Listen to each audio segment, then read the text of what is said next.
신경진입니다. 자, 우리가 이제 지난 11장에서 데이터 클래스부터 시작을 해서 우리가 뭡니까? 이너 클래스, 그리고 중첩 클래스, 그죠? 그리고 열거형 클래스까지, 그리고 실드 클래스 뭐 등등에 대해서 우리가 공부를 했죠. 자, 이번에는 12장이 되고요. 12장은 다양한 클래스와 인터페이스 이제 파트 3으로서 마지막 아마 코틀린에 관련된 내용은 계속 안드로이드 앱을 하면서 내용이 나오겠지만 이제 코틀린을 제가 좀 축약을 해서 이렇게 나타낸다고 했잖아요. 이걸 내용을 알아야 여러분들이 그래도 뭔가 앱에 앱 프로그래밍에 들어갔을 때 여러분들한테 도움이 많이 된다라고 말씀을 드렸고, 그래서 이렇게 제가 축약을 해서 자 여기에서 이제 축약한 내용은 마무리를 할까 합니다. 여기 12장을 마지막으로. 그리고 나서 이제는 우리가 직접 앱을 만들어 나가는 그 과정 속에서 코틀린이 어떻게 사용되어지는지 이런 것들에 대해서 우리가 이제 좀 살펴보도록 할까 합니다. 그래서 이번 장에서는 못다한 어노테이션이라는 게 있어요. 그래서 이거를 직접 어노테이션 우리 앞에서 배웠다 그죠? JVM static, 뭐 JVM name, JVM field 뭐 이런 것들은 전부 JVM static도 있었죠. 이런 것들 전부 다 우리가 자바하고 연동하기 위해서 그렇게 만들었었어요. 그것들은 표준 어노테이션 라이브러리죠. 그런데 우리가 직접 어노테이션을 클래스를 구현을 해서 만들 수도 있는데 뭐 근데 실제 말씀드리고 싶은 것은 표준 어노테이션만 잘 알아도 됩니다. 거짓말 안 하고. 자, 그리고 이제 우리가 연산자 오버로딩이라는 거, 제가 말씀드렸죠. 자바에서는 연산자 오버로딩을 지원하지 않아요. 그런데 코틀린은 연산자 오버로딩을 지원을 합니다. 그래서 이번 장에서는 애노테이션 그리고 연산자 오버로딩에서까지만 마무리하고요. 이제 끝내고 이제 앱 쪽으로 이제 앱을 실질적으로 우리가 만들어가는 그러한 학습 과정을 진행을 계속 이어나가도록 하겠습니다. 아시겠죠? 예. 자, 다음 장 보도록.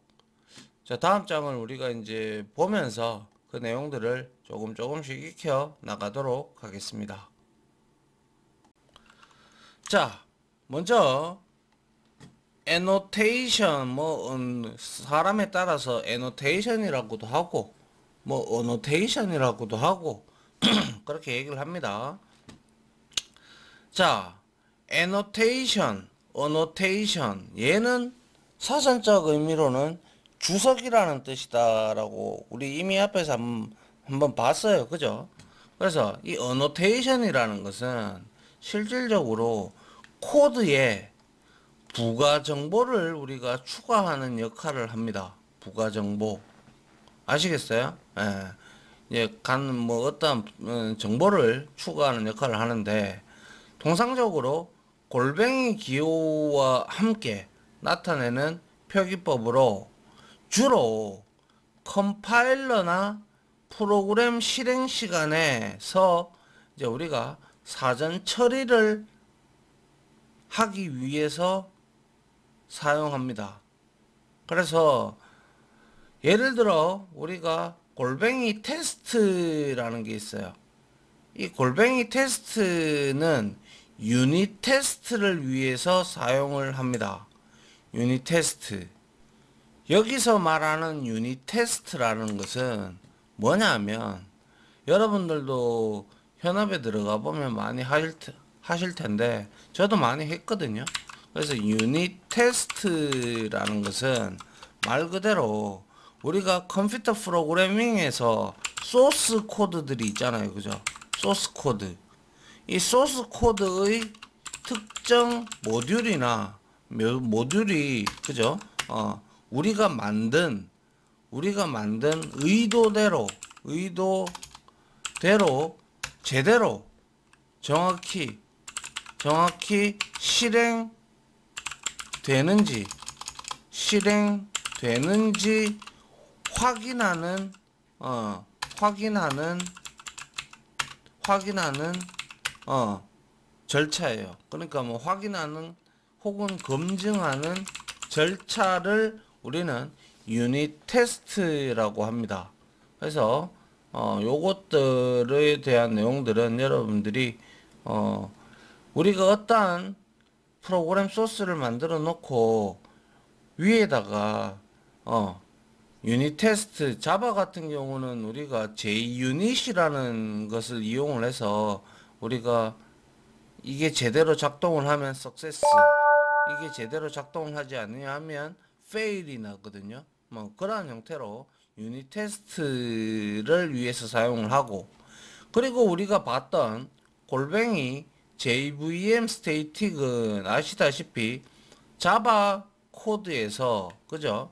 컴패니언 객체를 코트린하고 연동을 하잖아요. 그죠? 연동을 할 때 그때 컴패니언 객체에 접근을 가능하게 하는 이러한 각각의 이런 것들은 전부 다 표준 어노테이션이죠.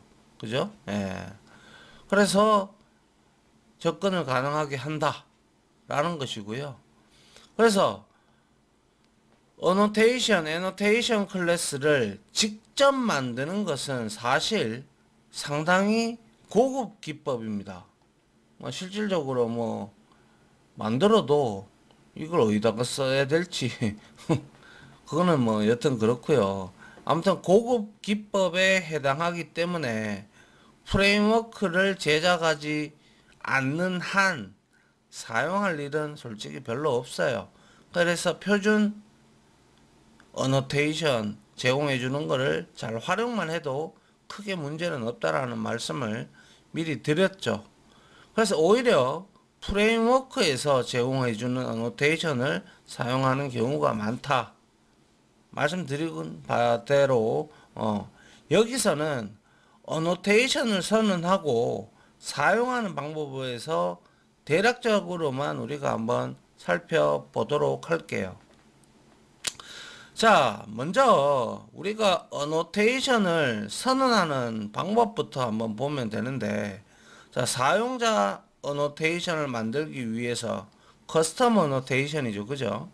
그래서 키워드 어노테이션을 사용해 사용자 클래스에 사용해서 클래스에 다음과 같이 이렇게 어노테이션 클래스 애노테이션 이름 이렇게 밑에와 같이 이렇게 어노테이션하고 클래스하고 팬시라고 이제 어노테이션 클래스를 팬시로 선언을 했고, 그리고 클래스 앞에다가 팬시 지금은 어떤 뜻이 없어요. 그죠? 예, 그냥 붙여 놓은 거예요.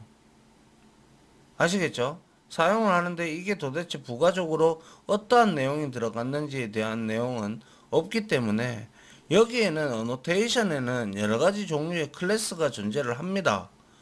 그 중에서 우리가 어떻게 사용을 해야 되는지 그거를 우리가 알 수 있어야 되겠죠. 그래서 실질적으로 우리가 어노테이션이라고 하는 것은 우리가 이제 부가 기능을 비침투적으로 추가하는 수단, 뭐 혹은 예를 들어서 멤버 변수나 함수, 클래스 등 다양한 곳에 우리가 위치를 시킬 수 있으며, 또한 다양한 기능을 가진 다양한 어노테이션이 있기 때문에 우리가 그런 내용들을 보면 된다라는 거죠. 그래서 보고 한번 들어보시고 네, 뭐 이런 게 있구나. 그렇게 많이 쓰이지는 않지만 이 다양한 클래스 중에서 애노테이션 클래스를 그래도 설명은 드려야 되기 때문에 제가 이렇게 설명을 하고 있는 중이고요. 자, 다음 장 한번 보도록 할게요. 자, 애노테이션 다음과 같은 몇 가지 속성을 사용을 해서 우리가 정의를 할 수가 있는데요. 일단 타겟이라는 게 있어요. 타겟은 골뱅이 타겟은 애노테이션이 지정되어 사용할 종류, 그 예를 들면 이제 우리가 이제 구성 요소를 선정하는 거죠.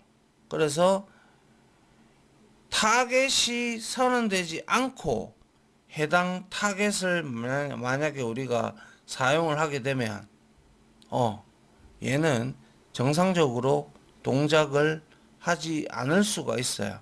그래서 여기에 보시면 얘는 클래스나 함수나 프로퍼티 등에 이제 우리가 미리 붙여 놓는 거죠. 그래서 여기에 밑에 보시다시피 타겟에서 annotation target 점 클래스, 그리고 annotation target 점 펑션, annotation target 점 value parameter, 그리고 annotation target 점 expression, 이와 같이 얘는 annotation target 열거형 인원 클래스를 이렇게 우리가 만들어 놓은 거 우리 배웠죠, 그죠? 예, annotation target은 열거형 클래스 형태로 되어 있다라는 거예요. 아시겠죠? 예, 이거는 annotation을 어디다가 지정을 할 건가 라는 걸 알려주는 거예요. 그래서 사용할 종류를 먼저 정의를 해 주는 거죠. 자, 그 다음에 리텐션이라는 게 있는데요. 골뱅이 리텐션.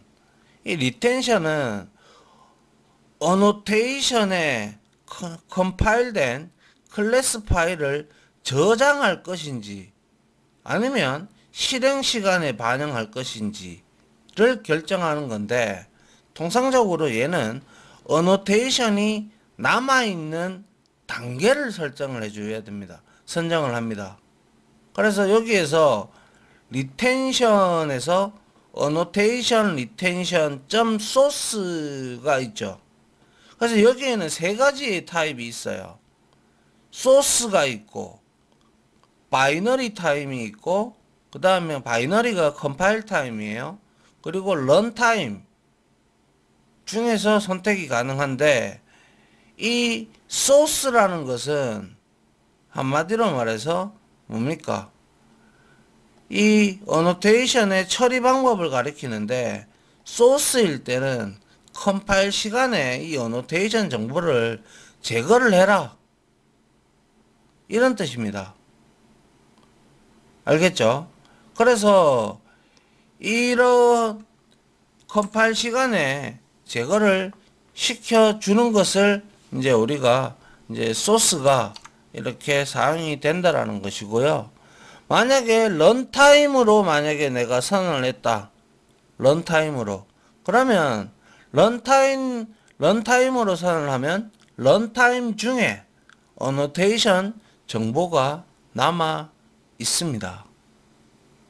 역시 얘도 마찬가지로 소스, 바이너리, 그리고 뭡니까? 런타임, 이렇게 세 개 annotation retention이라는 열거형 클래스를 활용을 해서 우리가 확인을 할 수가 있다라는 것이고요. 자, 그 다음에 must be document annotation class 이렇게 돼 있어요. 그죠? must be annotation class. 그죠? must be 뭐예요? 이 must be는 말 그대로 우리가 얘기를 하자면 뭐라고 할까요?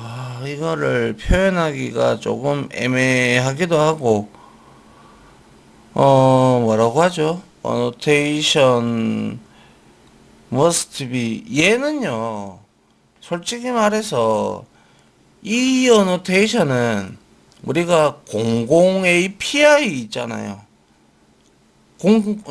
서로 사용하는 API의 일부이기 때문에 annotation을 적용할 요소에 대해서 생성된 설명을 포함해야 한다고 이제 요거를 나타내 주는 거예요. 그래서 좀 어렵다, 그죠? 예. 그래서 이거는 그냥 부가적인 우리가 API의 일부이기 때문에 어노테이션의 퍼블릭 API의 일부이기 때문에 어노테이션을 적용할 요소에 대한 설명을 포함해야 한다 라고 우리가 이렇게 must be annotation class 하면서 이 fancy라는 곳에다가 설명을 나타내라, 포함해라, 뭐 그러한 의미의 must be document 라는 게 골뱅이 이렇게 붙어 있습니다. 잘 사용은 안 해요. 예. 자, 그래서 annotation 클래스 정의 위에, 그죠? annotation을 지금 사용을 하고 있는데, 여기서 retention 뭐였습니까? 이거는 annotation의 단계, 처리 방법을 의미한다고 했죠. 그래서 annotation의 처리 방법을 기술하고 있다. 소스를 사용하면 컴파일 시간에 annotation이 제거가 되고요. 바이너리가 있다고 했죠. 바이너리를 사용하면 클래스 파일에 포함되지만, 자, 리플렉션에 의해서 나타나지 않는다. 자, 리플렉션이라는 것은 뒤에 나오겠지만, 얘는 클래스의 정보들을 우리가 알아낼 수 있는 방법이에요. 알겠죠? 그래서 클래스 파일에 포함은 되지만 리플렉션에 의해서 나타나지 않는다라는 거예요. 그리고 런타임을 사용을 하면 어노테이션은 클래스 파일에 저장되고 리플렉션에 의해서 나타난다라는 거예요. 그러니까 한마디로 말해서 우리가 어떤 클래스가 있다고 치죠. 그 클래스를 우리가 이제 분석을 한단 말이에요.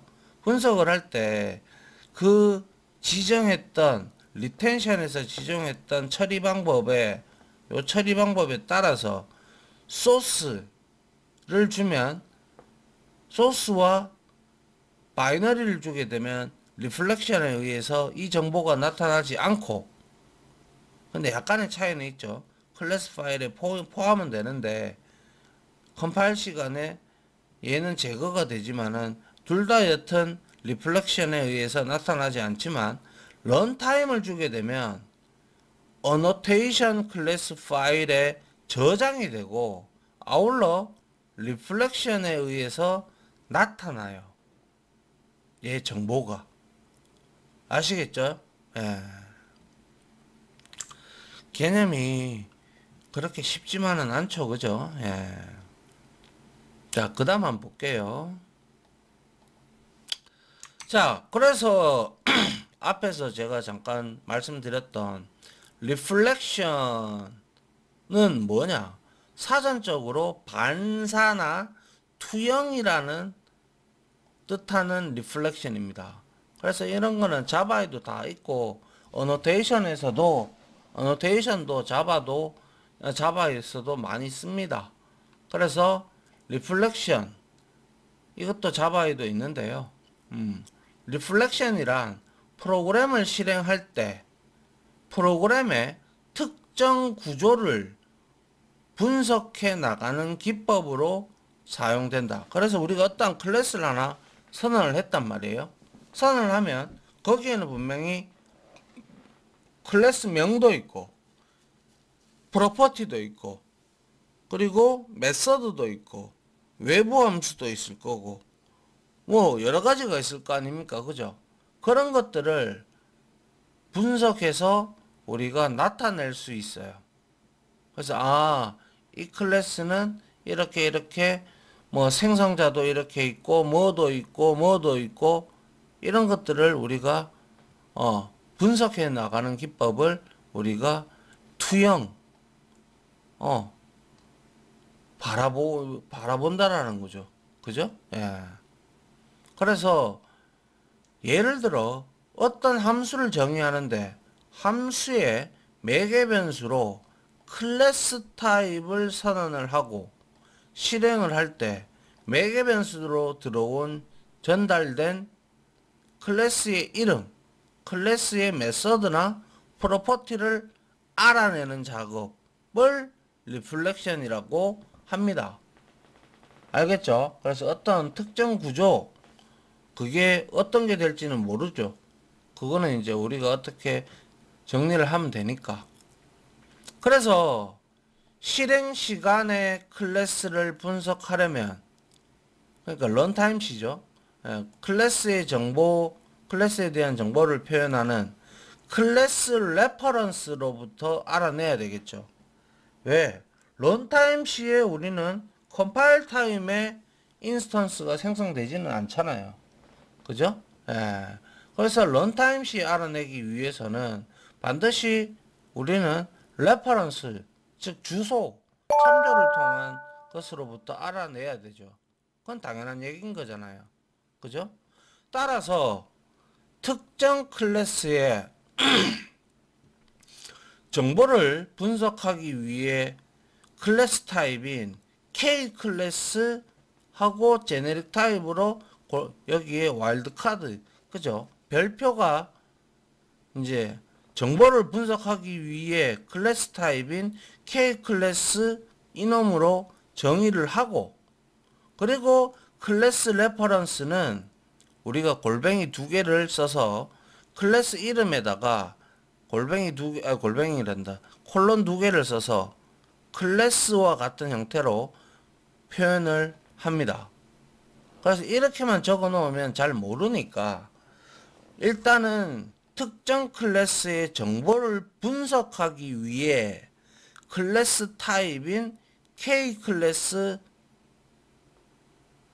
요렇게 우리가 정의를 하고, 그리고 클래스의 레퍼런스를 얻기 위해서 우리는 콜론 두 개를 붙이고 클래스와 같은 형태로 표현할 수가 있다 이거예요. 요거에 일단은 여러분들이 좀 봤으면 좋겠네요. 자, 그래서 다음 슬라이드에서 예제를 한번 보는 게 여러분들한테 낫겠죠. 예. 자, 여기서 한번 보시기 바랍니다.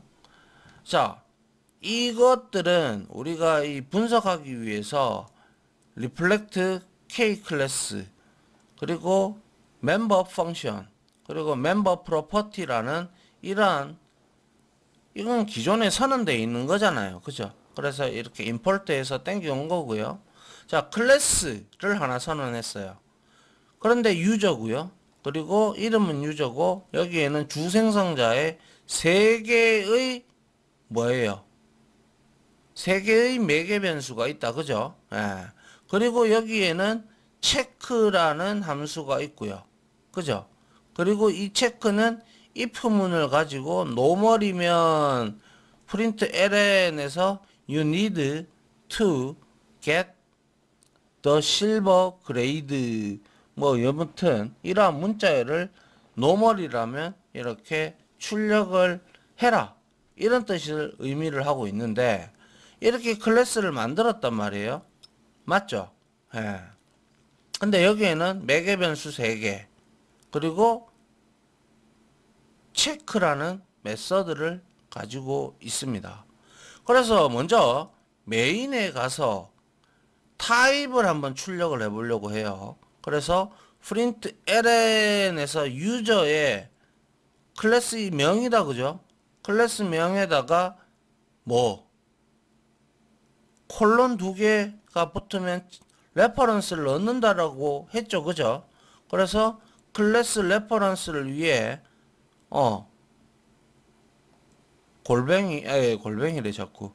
콜론 2개를 사용을 해서 이 프린트 ln이 출력하는 게 바로 클래스이고, 그리고 섹션 02의 유저 패키지에 있다, 이 뜻입니다. 아시겠죠?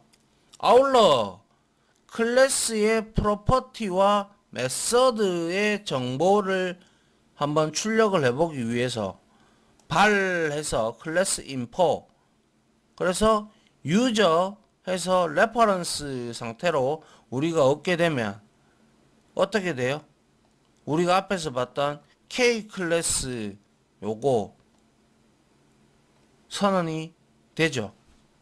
그러한 형태로 저장이 된단 말이에요. 무슨 말인지 이해가요? 예. 그리고 그래서 여기서 지금 보시다시피 클래스 인포라는 변수를 선언하고 유저에 대한 레퍼런스를 넣고 있죠. 그래서 K 클래스에 원래 아스타리크 요게 들어가면 전부 다 들어올 수 있다라는 의미가 돼서 K 클래스의 유저가 되며, 아울러 클래스 인포에서 여기 멤버 프로퍼티 땡겨왔죠. 이거는 바로 멤버 프로퍼티즈 뭐예요? 이 유저 클래스, 유저 인포에 지금 실행 타입, 실행 시에 레퍼런스를 얻어와서 이 멤버 프로퍼티즈라는 이 값을 가지고 와서 여기에서 땡겨와 가지고 클래스 인포에 지금 유저 클래스에 생성되어 있는 뭐 프로퍼티들을 포이치문에 의해서 우리가 하나하나 지금 출력을 하고 있어요. 그래서 우리가 여기에 보시다시피 IT에서 K 프로퍼티 1 해서 유저에 있는 요 값을 지금 넣어놨는데요. 그래서 프린트 ln에서 IT, 우리 IT 배웠죠. IT가 뭡니까? 그쵸? IT는 우리가 람다식에서 매개 변수가 한 개인 경우, 그죠? 람다식에서 매개 변수가 한 개인 경우 우리가 화살표 표기를 생략을 하고 우리가 IT로 대체를 할 수가 있다라고 있어요. 그죠? 그래서 여기에서 보시면 자, 한 개죠. 한 개. 이렇게 한 개씩이에요. 그래서 IT에 있는 name, 첫 번째 돌 때 뭘 찍는지 봅니다. property name, 여기에 지금 property name 요거 찍혔죠. 그 다음에 IT name이 grade예요. 그래서 여기에 grade가 제일 먼저 찍혀서 나왔어요. 그죠? 그리고 타입은 string 타입이라고 나왔고요. 맞나요? 그리고 포이치문은 계속 돌거든요. 이거 이제 안에 람다 형태로 우리가 포이치문도 이제 우리가 보시다시피 여기에서, 그래서 여기서 우리가 포이치문을 이용해서 반복문을 이용해서 이 클래스 인포라는 레퍼런스를 얻어와서 여기에 정의되어 있던 멤버 프로퍼티즈가 지금 한 개가 아니잖아요. 복수개잖아요. 그래서 얘가 가져올 수 있을 만큼 통상적으로 for each는 컬렉션, 그런 리스트 요소들을 하나씩 꺼내서 반복적으로 처리해주는 기능이다라는 걸 아시죠? 자, 그래서 첫 번째 grade 코틀린 스트링, 두 번째 id예요. id 가지고 왔네요. 그죠? 그리고 타입이 int예요. 그죠? 그리고 세 번째 또 가지고 왔어요. 뭐예요? name이에요. 그리고 string이고. 그죠? 그 다음에는 이제 세 개밖에 프로퍼티가 없으니까 이제 넘어가는 거예요. 넘어가서 여기에서 이제 끝났고 세 개를 다 찍고, 그죠? 그 다음에 클래스 인포에서 멤버 펑션에서 포이치 해서 역시 이번에도 IT 해서, 이번에는 근데 유저 안에 들어가 있는 게 아니라 K 펑션 형태로 되어 있기 때문에 이렇게 하나를 이렇게 잡았어요. 그죠? 그래서 print ln에서 펑션 name 해서 펑션 이름이 뭐냐? 여기에 보시면 뭐예요? 펑션 이름이 바로 지금 여기에서 포이치문에 의해서 우리가 뭐 하고 있어요? 포이치문을 쓰는데 여기에서 코틀린 타입 여기 있네요. get 코틀린 타입 오브젝트 그리고 나서 프린트 ln에서 qualified name이라고 지금 찍고 있습니다. 그죠?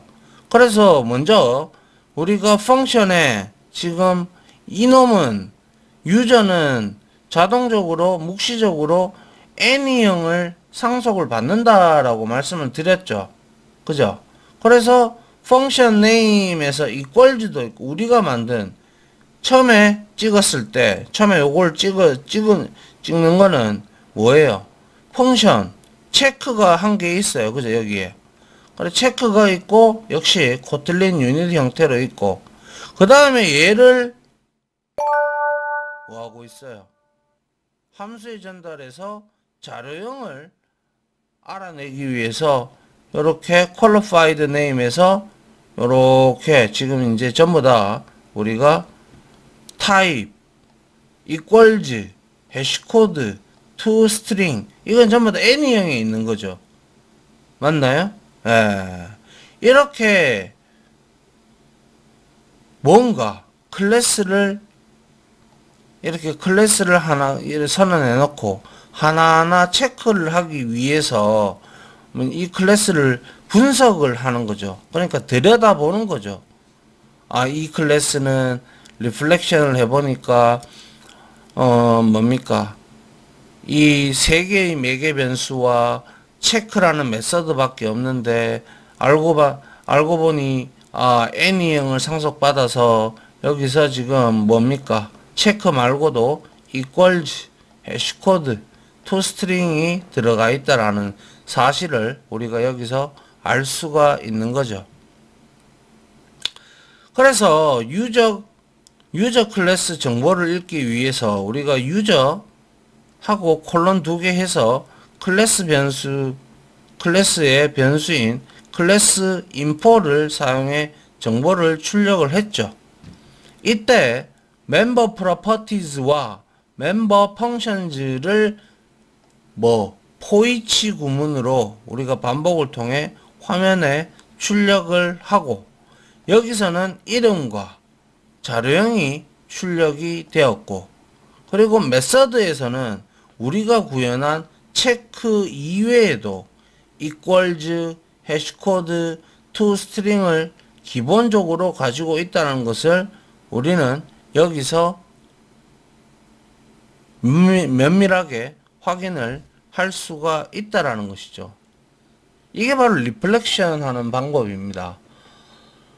그래서 어떠한 클래스에 여러분들이 이제 클래스 들어오는 매개 변수로 들어오는 그 클래스를 만약에 여러분들이 분석을 하고 싶다면 그 클래스를 받아 가지고 이렇게 멤버 펑션이나 아니면 멤버 프로퍼티를 통해 가지고 여러분들이 자료형을 이제 자료형이나 선언번호 어떻게 되어 있고 리턴 타입은 어떻고 그리고 여러 가지로 여러분들이 알아낼 수가 있다라는 것이죠.